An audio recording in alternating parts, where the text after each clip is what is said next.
Hello বন্ধুরা, আজকের মুভির নাম কাহানি 2।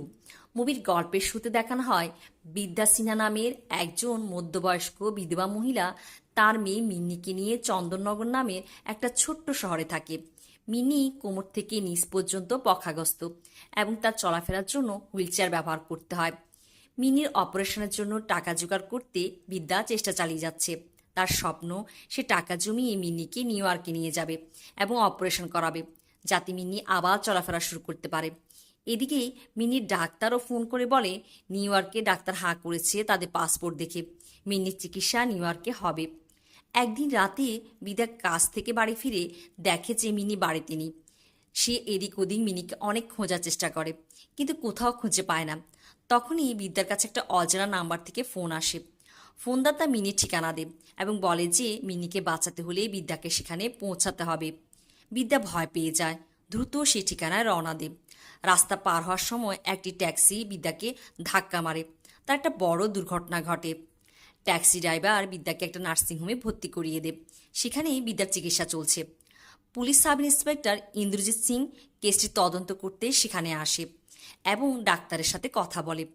ইন্দ্রজিৎ বিদ্যাকে দেখে আস্তে করে বলে ওঠে, দুর্গা। দেশ এখানে কাঠ হয়ে যায়। ইন্দ্রজিৎ বিদ্যার বাড়িতে গিয়ে তল্লাশি চালায় এবং বিদ্যার একটা ডায়েরি খুঁজে পায়। সেই ডায়েরিটা প্রমাণের জন্য সঙ্গে নিয়ে যায়। অন্যদিকে ইন্দ্রজিৎকে তার সিনিয়র রণব হালদার জানায় যে দুর্গারানী সিং নামে এক মোস্ট ওয়ান্টেড ক্রিমিনালের কথা, যে কিডন্যাপিং এবং মার্ডার কেসে জড়িত। ইন্দ্রজিৎ দেখে যে সেই পোস্টারে যার ছবি আছে সে আর কেউ নয়, বিদ্যা। ইন্দ্রজিৎ মনে মনে বলে দুর্গা এমনটা করতে পারে না, তবে সে তার সিনিয়রকে কিছু বলে না। ইন্দ্রজিৎ সম্প্রতি চন্দননগরে ট্রান্সফার হয়ে এসেছিল তার স্ত্রী এবং ছোট মেয়েকে নিয়ে, কিন্তু তারা কেউ এই ট্রান্সফারে খুশি ছিল না। ইন্দ্রজিৎ চেষ্টা করছিল দ্রুত কলকাতায় ফিরে যাবে। একদিন সময় পেয়ে ইন্দ্রজিৎ বিদ্যার ডায়েরিটা পড়তে বসে। সে বিদ্যার সম্পর্কে জানতে পারে যে বিদ্যা কালিম্পয়ের একটি স্কুলে রিসেপশনিস্ট হিসেবে কাজ করত। সেখানে অরুণ নামে একজনকে পছন্দ করত। অরুণও বিদ্যাকে পছন্দ করত। স্কুলে বিদ্যা যখন তার ডেস্কে বসে থাকতো, সে প্রায়শই খেয়াল করত মিনি নামের একজন ছাত্রীকে প্রিন্সিপাল তার রুমে ডেকে পাঠাতো, এই জন্য যে মিনি ক্লাসে ঘুমিয়ে পড়ে। শিক্ষকরা তার কমপ্লেন করেছে। প্রিন্সিপাল মিনিকে ডেকে নিয়ে ওয়ার্নিং দিত সে যাতে ক্লাসে ঘুমিয়ে না পড়ে। মিনি দেখতে এত অবুঝ মিষ্টি সুন্দর ছিল যে বিদ্যা তাকে দেখে বেশ মায়া লেগে যায়। বিদ্যা মিনির সাথে কথা বলে, বন্ধুত্ব করে, তার ক্লাসে ঘুমিয়ে পড়ার কারণ জানতে চায়। কিন্তু মিনি ছোট বাচ্চা হওয়ায় সে কিছু বলতে চায় না। শুধু বলে সে রাতে ঠিক করে ঘুমাতে পারে না। বিদ্যা কিছু বুঝে উঠতে পারে না। তবে বিদ্যা বুঝতে পারে এর পেছনে কোনো গল্প আছে। সে এটাও লক্ষ্য করে যে মিনি সবসময় একটু ভয় ভয়ে থাকতো।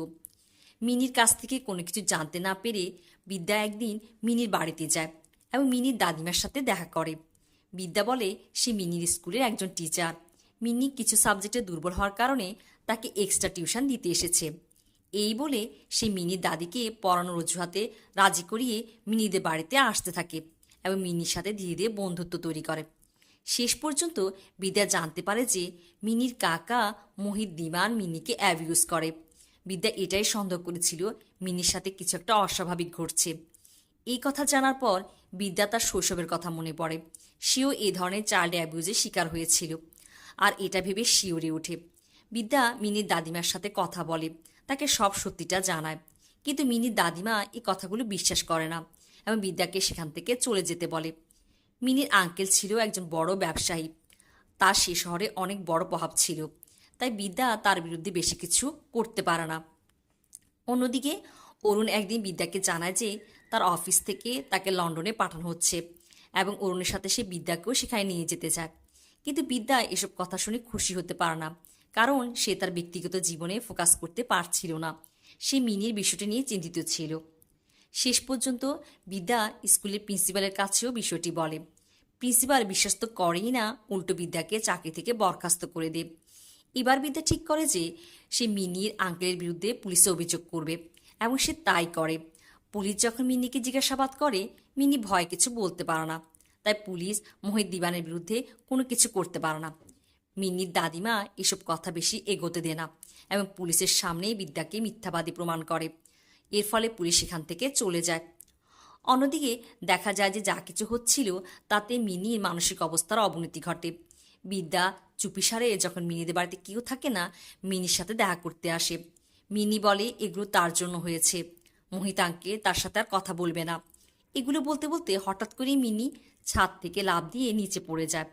তবে সে প্রাণে বেঁচে যায়, কিন্তু কোমর থেকে নিচ পর্যন্ত পক্ষাগস্ত হয়ে পড়ে। বিদ্যা মিনিকে তার বাসায় নিয়ে আসে। অন্যদিকে দেখা যায় যে অরুণকে বিদ্যা এসব সম্পর্কে কিছু বলতে পারে না, আর অরুণ লন্ডন চলে যায়। যাওয়ার আগে সে বিদ্যার সাথে অনেক দেখা করার চেষ্টা করে, কিন্তু বিদ্যা অরুণের মুখোমুখি হতে চায় না। মিনির দাদিমা একজন নকল মহিলা পুলিশ অফিসারকে নিয়ে বিদ্যার সাথে দেখা করতে তার বাসায় আসে। বিদ্যাকে ভয় দেখায়, টাকার লোভ দেখায়। বিদ্যাকে বলে সে যেন এসব ব্যাপারে নাক না গলায়, তাহলে তার পক্ষে সেটা ভালো হবে না। বিদ্যা মানতে না চাইলে প্রথমে নকল মহিলা পুলিশ বিদ্যাকে মারতে চায়, কিন্তু বিদ্যা তাকে উল্টো মেরে দেয় এবং সে বেহুঁশ হয়ে পড়ে। পরবর্তীতে মিনির দাদি একটা বিষাক্ত ইঞ্জেকশন দিয়ে মিনিকে মেরে ফেলতে চায়। বিদ্যা তাকে আটকানোর চেষ্টা করে, আর এসব কিছুর মধ্যে অ্যাক্সিডেন্টলি মিনির দাদির শরীরে সে ইঞ্জেকশন পুশ হয়ে যায়, আর তিনি মারা যায়। বিদ্যা অন্য কোনো রাস্তা না দেখতে পেয়ে মিনিকে নিয়ে সেখান থেকে পালিয়ে যায় এবং চন্দননগর চলে আসে। চন্দননগরে এসে তার নাম ছিল দুর্গা রানী সিং, এখন সে বিদ্যা সিনহা নামে নতুন নাম নিয়ে নতুন জীবন শুরু করে। আর এরপর কয়েকটা বছর কেটে যায়, আর তারা শান্তিতেই থাকছিল। কিন্তু মিনির কাকা মোহিত বিদ্যা আর মিনিকে হন্য হয়ে খুঁজে বেড়াচ্ছিল, আর সেই নকল মহিলা পুলিশ অফিসার মোহিতের সাহায্য করছিল। তারা ফাইনালি দুজন মিলে বিদ্যাকে খুঁজে বের করে আর মিনিকে কিডন্যাপ করে নেয়। এরপর আমরা প্রেজেন্টে দেখতে পাই বিদ্যা অ্যাক্সিডেন্টের পর কোমায় চলে গিয়েছিল। তার জ্ঞান ফেরার পর সেই নকল মহিলা পুলিশ অফিসার বিদ্যার সাথে দেখা করতে আসে। তাকে জানায় যে সে যদি মিনির প্রাণ বাঁচাতে চায় তবে প্রথম দিন তাকে যে অ্যাড্রেসে ডেকে পাঠানো হয়েছিল সেখানে আসতে। বিদ্যা হসপিটাল থেকে লুকিয়ে পালিয়ে নিজের বাড়িতে ফিরে আসে। ব্যাংক থেকে অনেকগুলো টাকা উত্তোলন করে। বাড়ি ফিরে যে অ্যাড্রেসে তাকে ডেকে পাঠানো হয়েছে সেখানে যাচ্ছিল। আর তখনই পুলিশ অফিসার ইন্দ্রজিৎ আর তার সিনিয়র রণব হালদার বিদ্যার বাড়িতে এসে হাজির হয়। বিদ্যা ইন্দ্রজিতের হাতে একটা গুলি করে সেখান থেকে পালিয়ে যায়। সে টাকা নিয়ে সে ঠিকানায় এসে পৌঁছায় যেখানে মোহিত, সে মহিলা পুলিশ অফিসার আর মিনি ছিল। আর বিদ্যা মিনিকে বাঁচানোর জন্য তাদের টাকার অফার করে, কিন্তু মোহিতের টাকার কোনো প্রয়োজন নেই। সে শুধু বিদ্যার কাছ থেকে বদলা নিতে চায় আর মিন্নিকে নিজের সাথে নিয়ে যেতে চায়। বিদ্যা তখন সেই নকল মহিলা পুলিশ অফিসারকে টাকার প্রলোভন দেখায়, তাকে মোহিতকে মেরে ফেলতে বলে। আর এইসব কথা শুনে মোহিত নিজেই সে নকল মহিলা পুলিশ অফিসারকে মেরে ফেলে। এবার মোহিত বিদ্যাকে পেছন থেকে ধরে ফেলে এবং মারার চেষ্টা করে। তাদের মধ্যে যখন হাতাহাতি চলছিল সে সময় মোহিতের হাত থেকে তার পিস্তল পড়ে যায়। মিনি সে পিস্তলটা তুলে নেয় এবং মোহিতকে শ্যুট করে দেয়। সেখানেই মোহিতের মৃত্যু হয়। দুটো ডেড বডি নিজেদের সামনে পড়ে থাকতে দেখে বিদ্যা নিজে একা কী করবে বুঝে উঠতে পারে না। সে সাহায্যের জন্য ইন্দ্রজিৎকে কল করে। তখন সেখানে উপস্থিত বাকি পুলিশ অফিসাররা ইন্দ্রজিৎকে বলে সে যেন বিদ্যাকে একটা জায়গায় দেখা করতে আসতে বলে, সেখানেই তারা বিদ্যাকে অ্যারেস্ট করবে। ইন্দ্রজিৎ বিদ্যাকে কলকাতায় তার বাবার পুরনো একটা বাড়িতে ডেকে পাঠায়।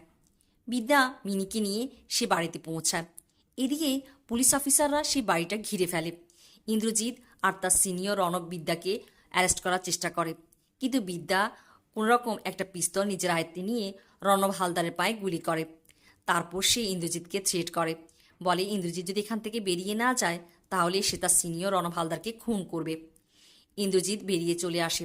এরপর বিদ্যা সে পুরো বাড়িটা আগুন লাগিয়ে দেয়, তবে পুলিশ রণব হালদারকে বাড়ি থেকে যেতে দেয়। সারা বাড়িতে আগুন ছড়িয়ে পড়ে। তারা সবাই মনে করে যে বিদ্যা আর মিনি এই বাড়ির মধ্যে আগুনে পুড়ে মারা গেছে।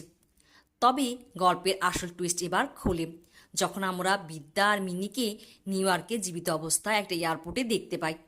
প্রথম দিন আমরা পুলিশ অফিসার ইন্দ্রজিৎকে বিদ্যাকে দুর্গা বলে ডাকতে শুনি। আসলে অনেক বছর আগে অনেক কম বয়সে দুর্গার সাথে ইন্দ্রজিতের বিয়ে হয়েছিল। দুর্গার পুরা নাম ছিল দুর্গা রানী সিং। তখন তারা দুজন কম বয়সী ছিল। দুর্গার অতীতে সে অ্যাবিউজের শিকার হয়েছিল, তাই ইন্দ্রজিতের সাথে তাদের বিবাহিত জীবন সুখের হয়নি এবং ডিভোর্স হয়ে যায়। বর্তমানে হসপিটালে বিদ্যা প্রথম যখন কোমা থেকে ফিরে আসে তার ইন্দ্রজিতের সাথে কথা হয়। বিদ্যা ইন্দ্রজিৎকে সব খুলে বলে, আর তখন থেকেই ইন্দ্রজিৎ বিদ্যাকে সাহায্য করছে। সেই দিন টাকা নিয়ে যখন বিদ্যা মোহিতের কাছে যাচ্ছিল, আর তখন পুলিশ চলে আসে ইন্দ্রজিৎ আর রণব হালদার, বিদ্যা ইন্দ্রজিৎকে গুলি করে। আসলে এই গুলিটা ইন্দ্রজিৎ নিজেই নিজেকে করেছিল আর দেখিয়েছিল যে বিদ্যা তাকে গুলি করেছে আর তাকে এভাবে পালাতে সাহায্য করে। আর তারপর বিদ্যা যখন মিনিকে উদ্ধার করে এবং ইন্দ্রজিৎকে কল করে আর তাকে সাহায্য করতে বলে, তখন ইন্দ্রজিৎ জেনে বুঝেই বিদ্যাকে তার বাবার বাড়িতে ডেকে পাঠায়। আর সেখানে সে সারা বাড়িতে আগুন জ্বালানোর সমস্ত ব্যবস্থা আগে থেকে করে রেখেছিল এবং বাড়িতে আগুন জ্বালানোর পর বিদ্যার মিনি যাতে সুরক্ষিতভাবে সেখান থেকে বেরিয়ে যেতে পারে তার ব্যবস্থাও ইন্দ্রজিৎ আগে থেকেই করে রেখেছিল। অন্যদিকে ইন্দ্রজিৎ বিদ্যার মিনির পাসপোর্টও ডাক্তারের কাছ থেকে কালেক্ট করে রেখেছিল। আর এভাবেই ইন্দ্রজিতের সাহায্যে বিদ্যা মিন্নিকে নিয়ে নিউ ইয়র্কে চলে আসে। তারা এখন মুক্ত ও স্বাধীন তাদের নতুন পরিচয়ের সাথে। বিদ্যার আশা পূরণ হবে, মিন্নিকে চিকিৎসা করিয়ে ঠিক করবে। অন্যদিকে ইন্দ্রজিৎ তার ফ্যামিলির সাথে সুন্দর একটা জীবন কাটাচ্ছে। আর এর সাথে এই গল্পটা এখানেই শেষ হয়।